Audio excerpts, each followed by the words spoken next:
For many of us, it is the most important commitment to take care of our loved ones. We feed, as the Beatles song goes, and we work hard to ensure that those close to us are thriving. Today, there are 53 million people taking care of their parents, neighbors, and friends. And there are 53 million stories. From the Stanford Center on Longevity, this is When I'm 64, the podcast for caregivers. I'm your host, Ken Stern. Imagine, in your mind's eye, the typical caregiver, bringing medicine, a glass of water, propping up a pillow, offering an encouraging word. Chances are your hypothetical caregiver is a woman. Approximately 60% of the caregivers in the U.S. are women. But what about that other 40%? What about the men across the U.S. who take care of their loved ones? What unique challenges do they face? For male caregivers, we have to reframe what being a man is. Because I was raised that to be a man, you got to be a stoic financial provider. You're a little bit more hands-off as a caregiver. So I think that's one thing as men would have to face, is that the whole notion of what a man is supposed to be when something like this happens. That's Ray Casucciano. In 2014, he got a phone call that changed his life. His father, Roger, had suffered a massive stroke. So Ray moved from Los Angeles to his parents' home in St. Louis to become their primary caregiver. Ray and his family immigrated to the U.S. from the Philippines when he was 14 years old. In the Philippines, it's not surprising to have multi-generational household wherein the grandparents, the parents, and the children all live in under one roof. And so it was modeled for me then that there are certain responsibilities in taking care of the older generation. It may be that typically it's the female who might take on more role of that, but in our culture, it can be very complicated. Especially as a Asian male caregiver, immigrant, because there are certain expectations that my parents would like to have, because they came over here, sacrificed a lot of things, and they want me to pursue what they were not able to pursue. When Ray and his family came to the U.S., they moved into a one-bedroom apartment in a tough part of L.A. My dad was working as a security guard, night shift, so they're working really hard to put food on the table, and that means they're not readily available for me and my sister. But we're lucky to avoid joining gangs, because I know gangs back then are a source of belonging if you didn't know anyone. And so it was a little tough, but I was lucky enough to do well, so that I would be in honors classes, AP classes, and 3 years later I got in to UCLA. Ray did well at UCLA and went on to get his graduate degree at USC. Eventually, he started his own business called Table Wisdom, connecting older adults with younger students looking to improve their English language skills. When Ray told his friends at work that he had moved to St. Louis to take care of his mother and father, they wondered why he wasn't just putting them in a nursing home. Quite frankly, nursing homes are quite expensive, and it's not readily accessible for many Americans. And so, besides, the quality of life is much better at home than in an institution. And so, I think having a more direct role was really helpful in making sure that increase the chances that my father would live a longer life after the stroke. At the same time, helping my mom, getting older and not as strong as she was, and so I do still get, sometimes they'll just ask me why just provide the money, and then I would tell them, well, yeah, it's not practical, and it's a better quality of life. It's complicated. It really is. A lot of struggle that I've experienced is usually psychological. What does it mean to be a man? And I grew up again with this Greco-Roman strong types, stoic financial provider, and let the caring or nurturing to the female. But I will challenge them, especially younger caregivers, to think why they think that way. Go back and what are your childhood influences that that brought up this notion, because I think what you will learn is that you can push the boundaries of what being a man should be. It should be grounded in compassion, empathy, and putting others first. Less of quote unquote me, but more of the quote unquote we. And what I did find over this journey is that giving back is much more rewarding, and that I'm aware that my parents made a lot of sacrifices, and I'd like to do what's the right thing to do, which is take care of them at the moment, because that's what's needed. That's Ray Castucciano, who takes care of his mother and father at their home in St. Louis, Missouri. To help us understand the caregiving journey from a male perspective, we turn to two men who've given this lots of thought.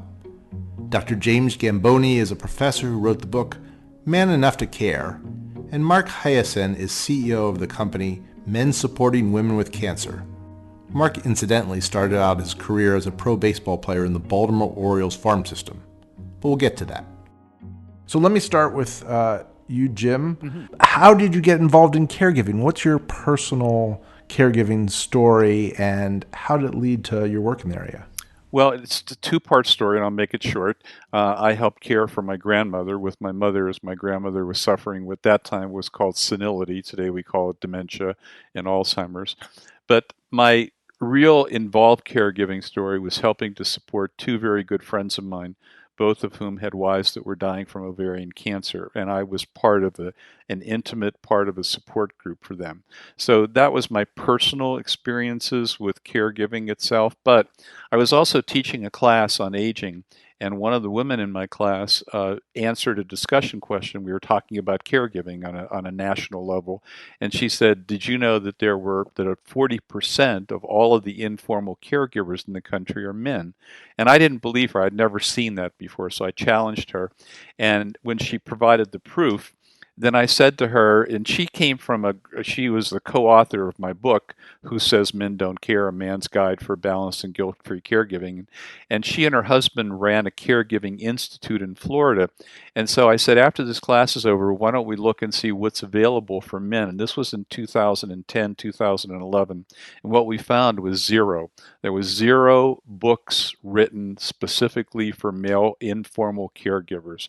And so we started on the venture of trying to write a book that was written specifically for men, and that's sort of how I came into the caregiving community and into the caregiving world, and obviously interviewing a lot of different men who were caregivers. And then the last piece is I've been doing generational and intergenerational research and work for the past 26 years, looking at the world through a generational and intergenerational lens.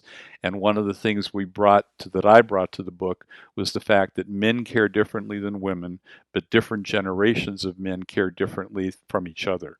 And so understanding that helps men to become better, I think, caregivers. So long story, but that's how I got into it. Yeah, so I want to come back to that intergenerational piece in a bit, but before we do that, I want to ask you that little story where your student told you the facts as we all know them now, and you didn't believe her. What didn't you believe? Did you think it was less, much more? I thought it was much less. Because I think the dominant thinking is that most caregivers are women. And I thought that sort of surprised me because that wasn't my area of expertise, so I didn't do a lot of research. She was much more expert about it than I was. And then when I did the research to verify what she said, I found out she was a little bit off in her statistics. She thought 40%. I've seen between 34 and 40% in terms of the data that's available. So, Mark, can you sort of share with us? I'm going to ask you the same question because I'm a lazy host. The same question I asked Jim. What brought you've done a lot in your life already? What brought you to caregiving? What's your journey? Well, my journey began like a lot of other people who became a caregiver for somebody that they love. For me, it was my mom when she was diagnosed with breast cancer in 1992, and those still remain one of the 5 most horrific words I've ever heard is your mom has breast cancer. And as a 29-year-old, quote unquote, air quote, grown man, I felt like a little boy. And my first thought was, oh my God, my mommy was going to die. And I used the word mommy because I felt like a child, and kind of put it in perspective. Back in those days, we still had actually car phones. And while my whole family was with my mom when she had her biopsy, I found out that the diagnosis was positive when I was at a meeting. So I took my car phone and immediately just kind of chucked it out of fear and frustration, went right off my dashboard and spidered my windshield. So I thought that was kind of apropos for what I felt like, that my world was just going to be a spider's web with my mom having to deal with breast cancer. And, I was always taught to give back and help others. So what better thing to do than to be there for my mom? So we're talking today a little bit about caregiving and gender. When did you start thinking about the fact that you were a male caregiver and that was different than most caregivers, and what that meant? I really didn't notice the difference between being a male caregiver and what that meant until we started going to the doctors. And I would see a lot of women by themselves. Again, I grew up in a family where we were always there for each other. So for instance, when my mom went to her doctor's appointment, 95% of the time, the whole family was there, meaning I was there with my wife, my brother was there with his wife, and obviously my father was there as well, always. 100% of the time, she was never by herself. But I think that really brings to what we're talking about, what we're going to be talking about with male caregivers. People think that's unusual, but it shouldn't be. And there are more men out there doing great things that we know about, because unfortunately people want to focus on the knuckleheads that don't step up to the plate. And I understand that, but there are a lot more men doing great things. But back to your question, is when I saw a lot of women by themselves, it really made me sad, because I don't think anybody should have to deal with something as awful and horrible as cancer by themselves. So both of you have been involved in caregiving for many years as men, obviously enough. But what has changed over the years? When did the norms around caregiving start to change, or when did you observe the idea that it's okay for you to be both a man and a caregiver? So I think norms have started to change, and I think change for the better. Maybe the last 5 or 10 years, I've noticed a difference. When I first became a caregiver and an advocate and focusing on then the male caregiving component, a lot of it was how we were socialized with, guys have to have a stiff upper lip, put your big boy pants on, you're bleeding a little bit. Okay. Put the Band-Aid on and go back outside and play, make a muscle. Don't show your emotions. It's not good. Keep it inside. Well, every one of those things is not beneficial, for a guy to be a caregiver, and more importantly, for the woman he's a caregiver for, because the emotions that we have, by and large, she wants to hear them from us so they can feel connected. So if they feel connected, if the patient feels connected, and if she knows the person she loves is going to be there for every step of the way, she can then focus on her treatment.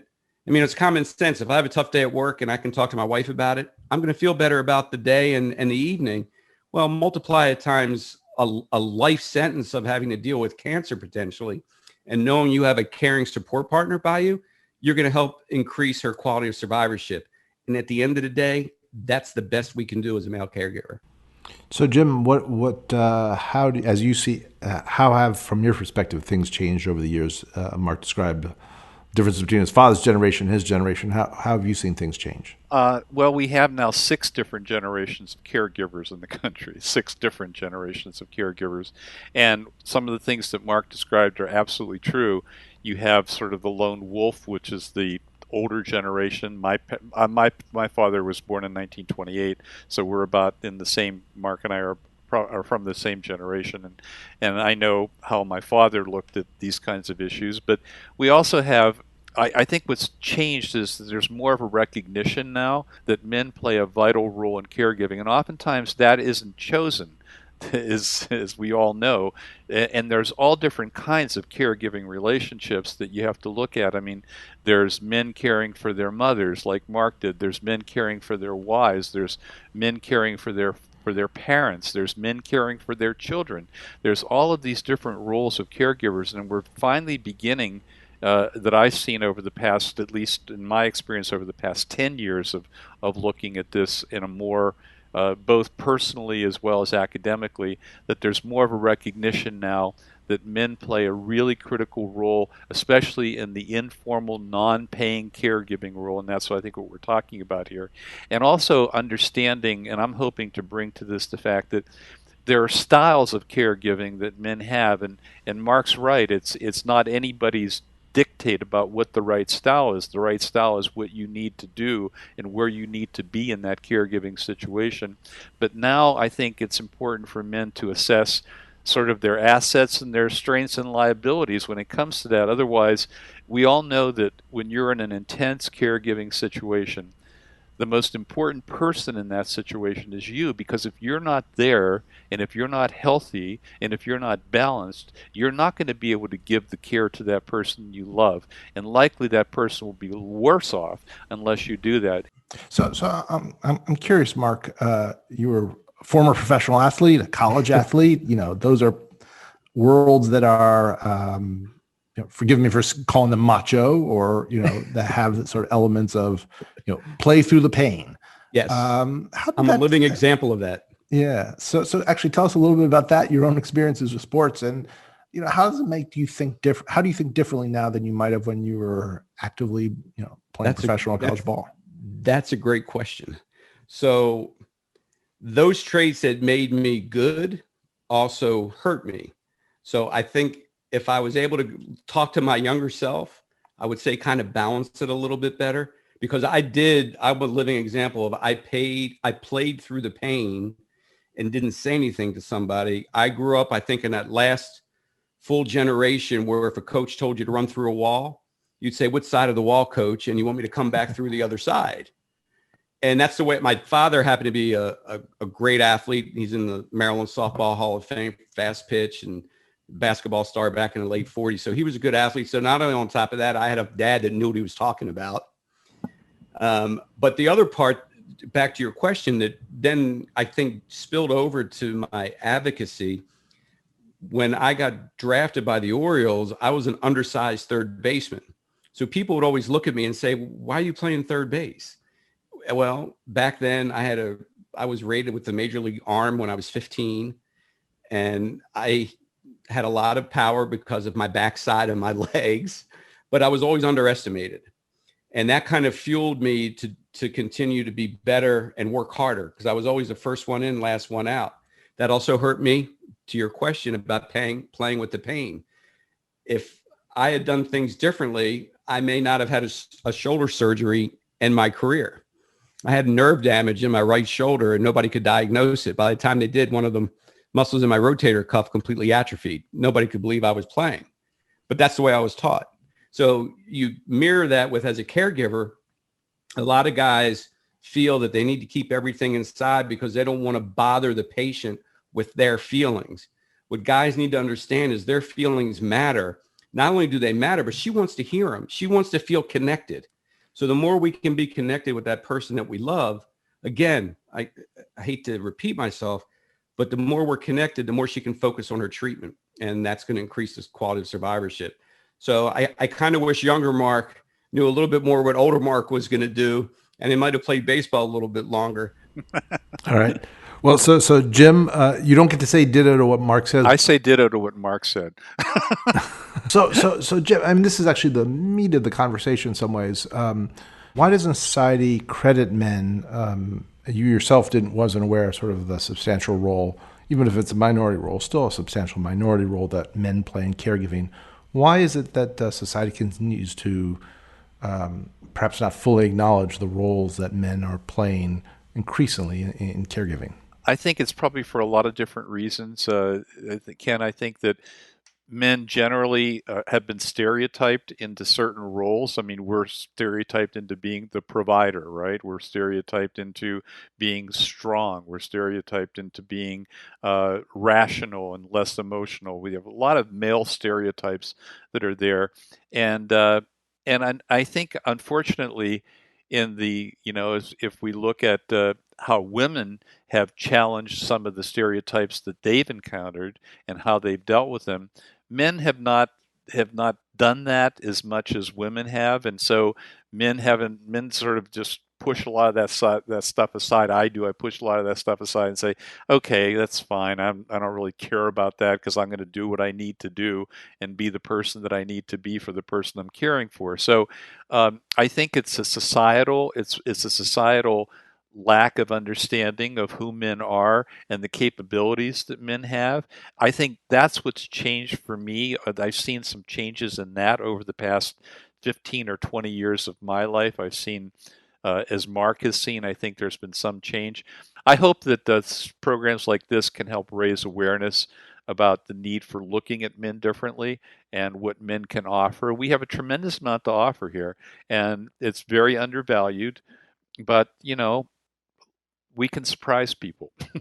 It's really important. I mentioned in the beginning that people think about what we're doing, what Jim's doing as unique. It shouldn't be. It should be the norm, because there's nothing more normal and natural than being there for people you love. My mom didn't raise her hand, say, can I have breast cancer? As a son, it was my turn to give back to her. And that's what we do.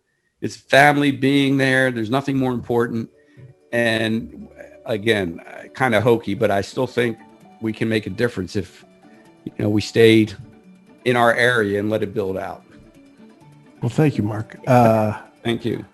That's Mark Hyerson, founder and CEO of Men Supporting Women with Cancer. We also spoke with Dr. Jim Gamboni, author of the book, Man Enough to Care. If you want to learn more about Mark's caregiver advocacy organization, go to mensupportingwomenwithcancer.org. When I'm 64 is produced by Carrie Thompson and Ava Ahmed Beghi. Support for the Stanford Center on Longevity comes from the Annenberg Foundation, dedicated to addressing the critical issues of our time through innovation, community, compassion, and communication. Please like us on iTunes and leave us a review. You can find out more about us by visiting our website, longevity.stanford.edu. You've been listening to When I'm 64, the podcast for caregivers. I'm your host, Ken Stern.